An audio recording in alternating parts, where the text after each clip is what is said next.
Patay ang isang rider sa karambola ng 10 sasakyan sa Rodriguez, Rizal. Ang mitya ng disgrasya, 10-wheeler na nawalan umano ng preno. Nakatutok si EJ Gomez. Laki ba naman, bigat nun eh. Semento ata yung karga nun eh. Humambalang sa kalsada ang 10 sasakyan na sangkot sa karambola sa palusong na bahagi ng kalye sa barangay San Jose Rodriguez, Rizal, pasado alas 8 kagabi. Batay sa investigasyon, nawalan umano ng preno ang 10-wheeler na kargado ng mga sako ng semento. Damay sa karambola ang 2 MPV, isang SUV, isang motor, isang van, isang tricycle, isang kotse at 2 minibus. Pinagtulungang ilabas ang lalaking motorcycle rider na pumailalim sa SUV. Isinugod siya sa ospital pero idiniklarang dead on arrival. Nagsibaba naman ang mga pasaherong sakay ng mga nadamay na minibus. Yung kawawa, may nasaktan, may naano yata, himatay. Ayan o. Biglang may lumagabog sa likod namin. Yung mga pasahero ko biglang nagsigawan. Tapos nagpanik na sila. Tapos pagbaba ko, nagulat ako, marami na palang nadali sa likod. Yun, nakita ko yung salamin namin, basag. 23 po na katao. Yung pasahero ko po. Nakita ko po yung 10-wheeler truck na pasalubong na po sa akin. Tumama po yung 10-wheeler po sa tagiliran ko sa may bandang kaliwa. Isang tricycle driver at 2 pasahero ang nagtamo ng iba't ibang injury. Dinala sila sa ospital. Allegedly, sabi niya, nawalan po siya ng preno. Ang unang niya mga ay dalawang SUV na nakapark. Sunod na ang SUV din, tapos yung motor na, ang driver ay na pailalim yun doon sa SUV. Tapos sunod, ang nabangga din ay yung driver ng tricycle. At yung sunod po ay nabangga din niya yung minibus na kasalubong at isang kotse din. Tapos ang huling nabangga niya ay yung minibus. Nasa kustodiya na ng pulisya ang 46 anyos na truck driver. Galing po ako sa taas, ma'am. Pagbigla pong sa baba, bigla pong nawala yung preno. Hindi po ako nag-overtake. Inilagan ko lang po yung kaya po nagkaganon. Inilagan ang? Yung sasakyan pong nasa tutumbukin ko po sana ng diretso. Humingi po ng pasensya po. Mahaharap ang truck driver sa reklamong reckless imprudence resulting in homicide and multiple physical injury and damage to property. EJ Gomez, nakatutok, 24 oras. Spekulasyon at napaniwala lang sa maling impormasyon. Yan ang tugon ng ilang lider ng Kamara sa aligasyon ni Senadora Amy Marcos na may nilulutong pag-amyenda sa saligang batas para hindi na magka-eleksyon sa 2028. Nakatutok si Tina Panganiban Perez. Pinabulaanan ng ilang lider ng Kamara ang alegasyon ni Senador Amy Marcos na gusto ng ilang senador at kongresista na baguhin ang konstitusyon at huwag magka-eleksyon. Magte-term extension ang mga congressman at madadagdagan ng 3 taon na mananatiling nakaupo sa pwesto hanggang 2031. Ang mga senador, pati ang Pangulo, hanggang 2031 na raw.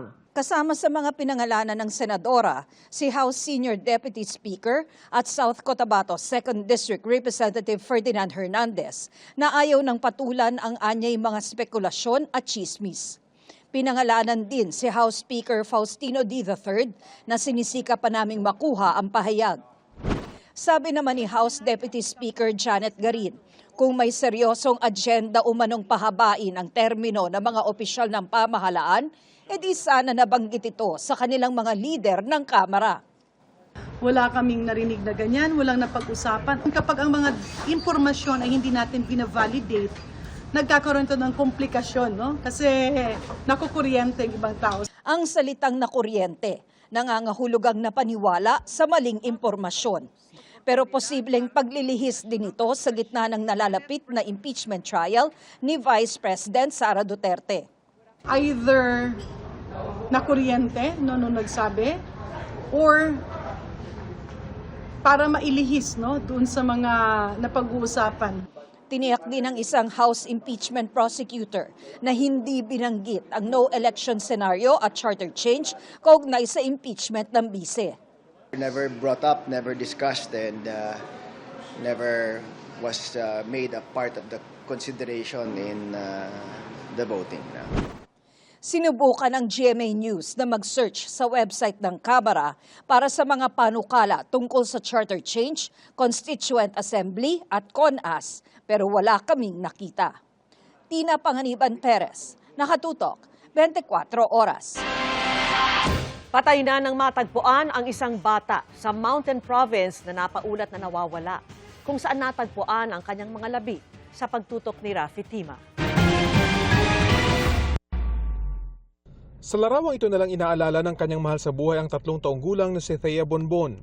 Naglalaro lang sa kanilang lugar sa Natonin Mountain Province ang bata nitong Sabado ng hapon. Pero hindi na siya nakita at napaulat ng nawawala. Kinaumagahan, natagpuan si Thea na wala ng buhay sa likod ng kapilya ng St. Martin de Porres Chapel sa Sitio Batnong. Ayon sa Natonin Police, nakitaan si Thea ng mga sugat sa ulo. Nadala pa siya sa ospital pero dineklarang dead on arrival dahil sa tinamong traumatic brain injuries. Anak ng isang single mom si Thea na umalis muna ng bayan para makapagtrabaho kaya naiwan siya sa pangangalaga ng kanyang lolo't lola. As of now, sir, wala pa kaming person of interest pero ongoing pa rin yung investigation namin, sir. Rafi Tima, Nakatutok, 24 Oras. Pinagnakawan na pinatay pa sa sakal ang 89 na taong gulang na babae sa Iloilo. Ang suspect, dating trabahador ng biktima. Nakatutok si Zen Kilantang Sasa ng GMA Regional TV. Sinakal ang 89 na taong gulang na si Lola Virgie habang nasa loob mismo ng kanyang bahay sa La Paz, Iloilo City.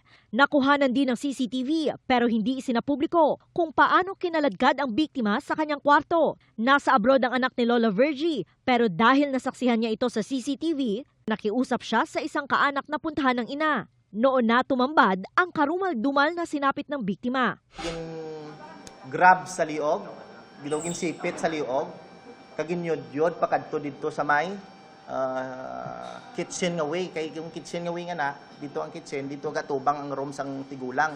Ang suspect, kinilalang si Jerry Lima alias Pablo, tubong Mambusaw, Capiz, pero pansamantalang nakatira sa Laganas, Iloilo. Dati umano siyang trabahador ng biktima sa negosyo nitong construction pero sinibak. Base sa CCTV video, alas 8:05 ng umaga nitong May 24 nang kumatok ang suspect sa gate at pinapasok ng biktima. Posible ayon sa pulisya na inakala ng biktima na may transaksyon ng suspect tungkol sa construction materials. Alas 8:51 ng umaga naman, nakuhanan ng suspect na umalis habang may mga bitbit. Pinaniniwala ang iyon ng mga ninakaw ni relo, cash at mga alahas na binalot sa damit. Pagnanakaw at galit ang tinututukang anggulo sa krimen. Accordingly, isa sa mga motibo gid nga mag-grab gid siya kay ti ang suspect nga daan nalulong na sa mga sugal. Pinaniniwalaan ring plinano ng suspect ang krimen dahil isinabay sa day off ng kasambahay ng biktima. Pinuntahan ng news team ang bahay ni Lima sa bayan ng Laganes para makuhanan ng pahayag pero walang tao roon. Patuloy siyang hinahanap. Zen Kilantang Sasa, Nakatutok, 24 Oras. Arestado ang halos 70 tauhan ng isang umano'y scam hub na nanloloko sa mga pensyonadong senior citizen. Panuurin po ang kanilang modus para hindi po kayo maging biktima. Nakatutok si Dano Tingkungko. Niraid ng PNP Anti-Cybercrime Group noong isang linggo ang isang kumpanyang itinuturing na isang scam hub sa Ortigas, Pasig. Humigit kumulang 63 empleyado ang inaresto kabilang ang isang foreign national na may-ari umano ng kumpanya. Gives us authority to search, seize, and examine computer data, devices, and other electronic evidence based on this warrant. Ang modus daw ng kumpanya na may kakabit na isang call center mag-alok ng trabaho sa baybawi sa kamambubudol ng high-yield investment sa mga biktima nito. Ang madalas daw nabibiktima, mga senior citizen pensioner.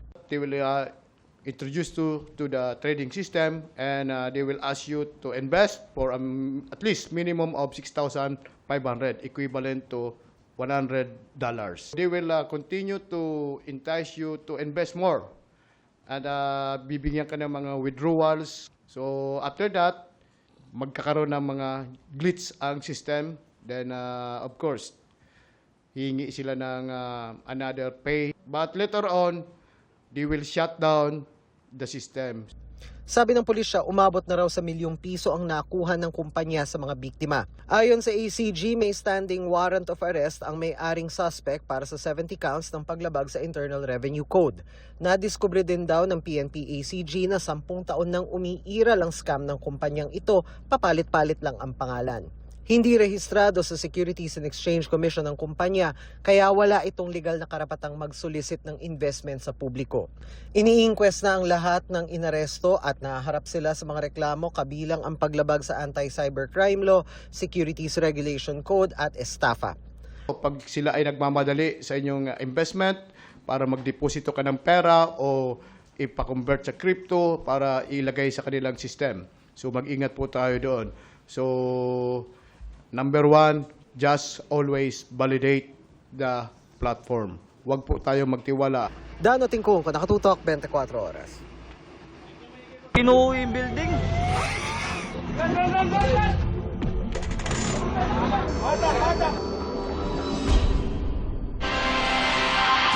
Isinailalim sa isang buwang preventive suspension si Department of Labor and Employment Region 3 Director Geraldine Panlilo na nakasasakop sa gumuhong gusali sa Pampanga.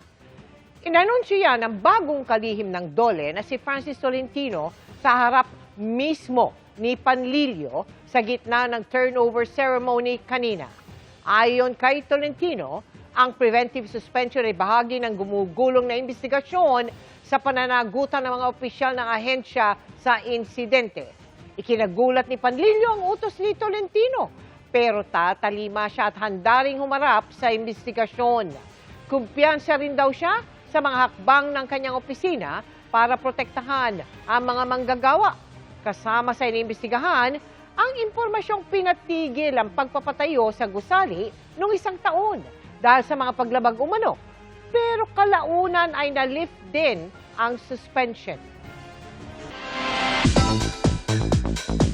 Mula hapon hanggang gabi, punong-puno ng aksyon sa GMA. Umani ng magagandang feedback ang world premiere ng mga bagong series na Kamao at Task Force Firewall. Ang mensahe ng cast sa mga sumabaybay. Ichichika ni Aubrey Carampel. Magkahalong suspense and action napanood sa world premiere ng US GMA Prime series na Task Force Firewall. Sa unang episode pa lang, ramdam agad ang bigat ng storya kung saan ipinakita ang backstory ng mga karakter ni Kylie Padilla at Miguel Tan Felix na gumaganap bilang si Isa at Galo. Habang pinapanood, di naiwasang maging emosyonal ni Kylie, lalo na't ito raw ang kanyang advocacy. Kasi yun talagang may nakitang batang nahihirapan. Ano ako na sensitive talaga ako. Kahit alam kong acting lang siya, nangyayari kasi siya sa totoong buhay. So kaya ako super invested. Alam mong may gustong patunayan, may gustong isend na mensahe. So di lang siya basta show lang eh. Nakilala rin sa pilot episode kagabi ang gumanap na ina ni Isa na si Shaira Diaz, isang PBI agent na napasabak din sa matinding fight scenes. Ang galing ni Ate Shaira. Oo, Sobra solid. Ay, someone na marunong tumingin ng fight scene, syempre na-train ako, diba? Maganda yung fight scene. Speaking of no doubles, ito talaga yung show na ayaw namin sa double. Oo, wala talaga. So gusto namin as much as possible kami yung gagawa. Nakita namin yung mga comments and lahat naman positive and gusto-gusto nila yung cinematography, lalo na yung eksena ni Shaira na walang cut. Ang hirap noon, tas steady cam. Kung sa first episode pa lang, ganito na, paano pa kaya sa mga susunod na episodes, sa mga susunod na weeks, sa mga susunod na months. So, I'm just very proud of this project and I hope na abangan niyo po talaga siya every single night. Nagkaroon din ng watch party ang pinakabagong GMA Afternoon Prime series na Kamao sa isang boxing gym sa Parañaque City kung saan sila karaniwang nagtitaping. Sa episode na ito, bumungad ang non-traditional role na ginagampanan ng batikang aktor na si Neil Ryan Sese, isang closeted LGBTQIA boxer na mahusay na lumalaban sa ring. May collaboration kami ni Direk LA na may usapan kami na pag ganitong character yung kausap namin, magiging lalaki ako. Pero pag yung lover, medyo magiging malambot ako. So may ganun siyang dynamics. At the same time, nag-usap kami na kinakailangan hindi siya maging stereotype o caricature na bakla. So kinakailangan totoong tao siya, may puso, lumalaban at humihingi ng respeto. Ang lead star ng series na si Antoine Benzon, humanga rin sa ipinakitang acting skills ni Neil. Kudos po kay Sir Neil Sese dahil sa ginawa niyang yon, sobrang hirap na rin para sa akin eh. Pagiging LGBTQ na to boxer, talagang malaking difficulties and unpredictable po yung character niya. Bumida rin sa first episode ng sports action drama series si Ewan Mikael. Overtime po kasi tuwing nag-acting ako, nasasanay na po akong i-imagine yung sarili ko as my character. Nagpasalamat naman ang PBB alumnus sa kanyang amang si Roy Benzon na tumututok daw sa kanyang action scenes. Nakaka-pressure po na kasama ko si Papa sa scene, ilang takes. Pero nung nakita ko po siya sa show, talagang napabilib po ako. Since day one, nandun siya para sa akin, nagiging stage father siya. Aubrey Carampel, updated sa Showbiz Happenings.